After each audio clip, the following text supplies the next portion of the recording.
ఇక party బలోపేతంపై KCR focus పెట్టారా? ముఖ్య నేతలు ఎవరూ పార్టీ మారకుండా జాగ్రత్తలు పడుతున్నారా?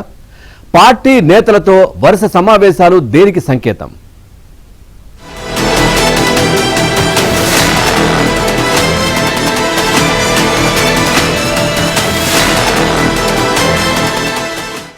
అసెంబ్లీ ఎన్నికల తర్వాత ఫామ్ హౌస్ కే పరిమితమైన బీఆర్ఎస్ అధినేత కేసీఆర్ గత కొద్ది రోజులుగా పార్టీ నేతలతో వరుస సమావేశాలు నిర్వహిస్తున్నారు. చాలా కాలం తర్వాత పార్టీ నేతలకు సమయం ఇస్తున్నారు. జిల్లాల వారీగా నాయకులతో సమావేశమై వారికి దిశానిర్దేశం చేస్తున్నారు. పార్టీ ఆవిర్భావ దినోత్సవ సభపై దృష్టి పెట్టిన ఆయన పార్టీ నేతలను కాపాడుకోవడం, ఉన్న వారిలో నూతన ఉత్సాహాన్ని నింపేందుకు సిల్వర్ జూబ్లీ సభకు ప్లాన్ చేస్తున్నారు. దీనిలో భాగంగా ఈ నెల 27వ తేదీన వరంగల్ వేదికగా బీఆర్ఎస్ పార్టీ రజతోత్సవ సభకు పకడ్బందీ ప్రణాళికలు రచిస్తున్నారు. దీనిలో భాగంగా బీఆర్ఎస్ ను వీడి కాంగ్రెస్ లో చేరిన ఎమ్మెల్యేలు మళ్లీ తిరిగి వచ్చేందుకు సుముఖంగా ఉన్నారని కేసీఆర్ చెప్పుకొస్తున్నారు.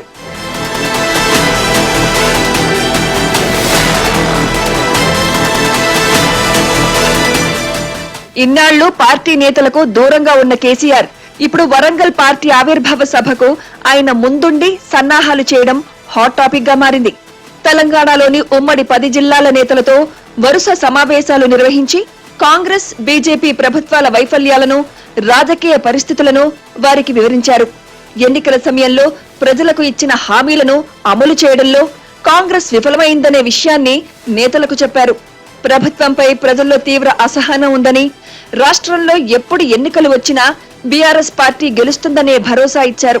ఇలా పార్టీ క్యాడర్లో విశ్వాసాన్ని నింపి ఉత్సాహపరిచే ప్రయత్నం చేస్తున్నారు.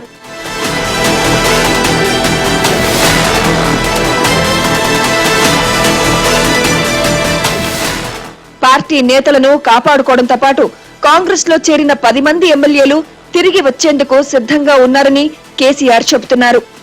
తెలంగాణలో బీఆర్ఎస్ పార్టీని ప్రజలు కోరుకుంటున్నట్లు చెబుతూ నేతల్లో భరోసా నింపే ప్రయత్నం చేస్తున్నారు.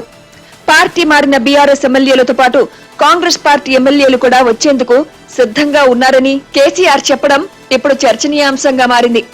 గతంలో కూడా కాంగ్రెస్ పార్టీ ఎమ్మెల్యేలు వచ్చేందుకు సిద్ధంగా ఉన్నారని, కానీ ఈ ప్రభుత్వం 5 ఏళ్లు అధికారంలో ఉండాలనే కోరుకుంటున్నట్లు కేసీఆర్ చెప్పిన మాటలు హాట్ టాపిక్ గా మారాయి. వరంగల్ సభ నేపథ్యంలో మళ్లీ ఆ అంశాన్ని నేతలకు మరోసారి చెప్పడం ఆసక్తికరంగా మారింది. ఇప్పటికే పార్టీ మారిన ఎమ్మెల్యేల అంశంపై సుప్రీంకోర్టులో విచారణ జరుగుతుంది.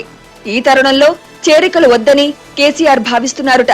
అయితే వరంగల్ సభ ముందు బీఆర్ఎస్ ముఖ్య నేతలకు కాంగ్రెస్ గాలం వేస్తుందన్న సమాచారం కేసీఆర్ కు తెలిసిందిట.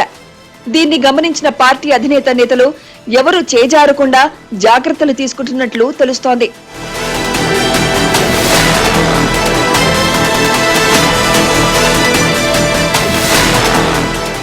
వరంగల్ సభ నేపథ్యంలో వరుసగా పార్టీ నేతలతో సమావేశమైన కేసీఆర్ రాబోయే కాలంలో బీఆర్ఎస్ మళ్లీ అధికారంలోకి వస్తుందనే ధీమా వ్యక్తం చేస్తూ వారిని పార్టీ మారే ఆలోచనను విరమించుకునేలా చేస్తున్నారుట.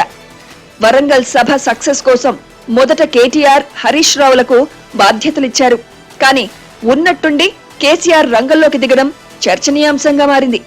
ఉమ్మడి జిల్లాల వారీగా సమావేశమైన పార్టీ అధినేత వారికి వరంగల్ సభకు సంబంధించిన బాధ్యతలను కూడా అప్పగించినట్లు తెలిసింది. పార్టీ శ్రేణులను సభకు తరలించడం, వాహనాల కూర్పు, వసతులు, సభ నిర్వహణపై స్వయంగా కేసీఆర్ ఆదేశాలు ఇస్తున్నారుట. పార్టీ అనుబంధ సంఘాల నేతలతో భేటీలు మాత్రం కేటీఆర్ కు అప్పగించినట్లు తెలుస్తోంది. ఏది ఏమైనా వరంగల్లో నిర్వహించే పార్టీ సిల్వర్ జూబ్లీ సభ క్యాడర్లో నూతన ఉత్సాహం నింపే ప్రయత్నం జోరుగా సాగుతోంది.